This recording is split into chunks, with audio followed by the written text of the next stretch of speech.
आपको पता है आपकी बेटी अगर पढ़ पाती है उसके पीछे कौन जिम्मेदार है? आपकी मम्मी, आपकी भाभी, आपके घर की जितनी भी लेडीज हैं, लड़कियां हैं, अगर वो आज पढ़ रही हैं उसके पीछे कौन जिम्मेदार है? जो लोग इसके पीछे जिम्मेदार हैं उन पर एक फिल्म बनी है फूले, उस पर एक एहसान कीजिए, इस फिल्म को देख डालिए। हमारे देश के हीरो महात्मा ज्योतिबा फूले और उनकी पत्नी सावित्रीबाई फूले की कहानी। ज्योतिबा फूले ने पहले अपनी पत्नी सावित्रीबाई को घर पर ही पढ़ाया, उस दौर में जब लड़कियों को पढ़ाना पाप माना जाता था। फिर उन्होंने अपनी पत्नी को टीचर बनने की ट्रेनिंग दिलवाई और फिर स्कूल खुलवाए, लड़कियों को पढ़ाया। लोग उनका विरोध करते थे, ऊंची जाति के लोग विरोध किया करते थे। उस वक्त समाज में और भी बीमारियां थी, छुआछूत की बीमारी थी, विधवाओं का मुंडन करवा दिया जाता था। ज्योतिबा फूले ने इन सबके खिलाफ आवाज उठाई और उनकी आवाज दूर तक पहुंची। ऐसे हीरोज की कहानियां जब बनती हैं ना तो देख के भी गर्व होता है। ऐसी फिल्में बनना जरूरी है। ये फिल्में सिनेमा के लिए, समाज के लिए जरूरी हैं। ये फिल्में सिनेमा की आत्मा होती हैं और ये फिल्में बताती हैं कि अच्छा सिनेमा बनता है, बनाने वाला चाहिए।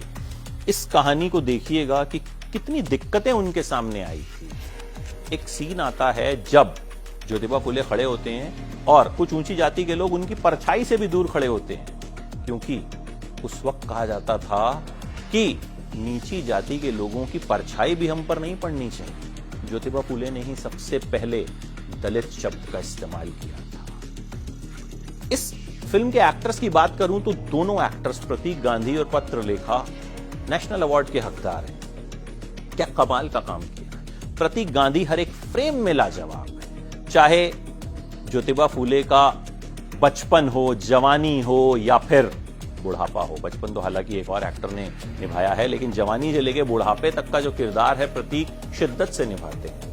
बॉडी लैंग्वेज से लेके डायलॉग डिलीवरी, आप फोटो देखेंगे ज्योतिबा फूले की और प्रतीक गांधी को देखेंगे, लगेगा दोनों सेम टू सेम। जिया है प्रतीक ने इस किरदार को और प्रतीक वर्सेटाइल एक्टर हैं, ये बात को बार बार साबित करते हैं। पत्रलेखा ने मुझे सबसे ज्यादा चौंकाया। मेरा मानना है कि पत्रलेखा में बहुत टैलेंट है और बॉलीवुड उसे यूज नहीं करता। पत्रलेखा आपको सावित्रीबाई ही लगती हैं। बुढ़ापे का जो शेड है वो तो पत्रलेखा ने इस कमाल तरीके से निभाया है कि आप बस देखते रह जाते हैं। फिल्म की शुरुआत ही उनके बुढ़ापे के सीन से होती है। बॉडी लैंग्वेज से लेके मैनरिज्म, हर चीज में पत्रलेखा शानदार हैं।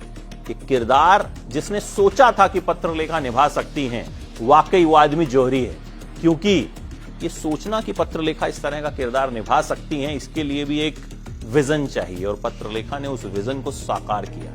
अनंत महादेवन का डायरेक्शन बहुत बढ़िया है।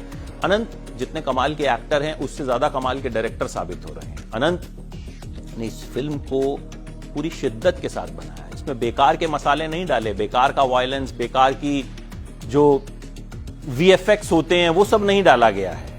ये फिल्म आपको भले ही एक मसाला एंटरटेनर ना लगे, लेकिन ये एक जरूरी फिल्म है, इसे देखना जरूरी है। देखिएगा, मेरी तरफ से 5 में से 4 स्टार्स। बताइएगा कैसी लगी, क्योंकि ये फिल्म बराबरी की बात करती है और ये बात होना जरूरी है, और ये बात हो इसके लिए इस तरह की फिल्में चलना जरूरी है।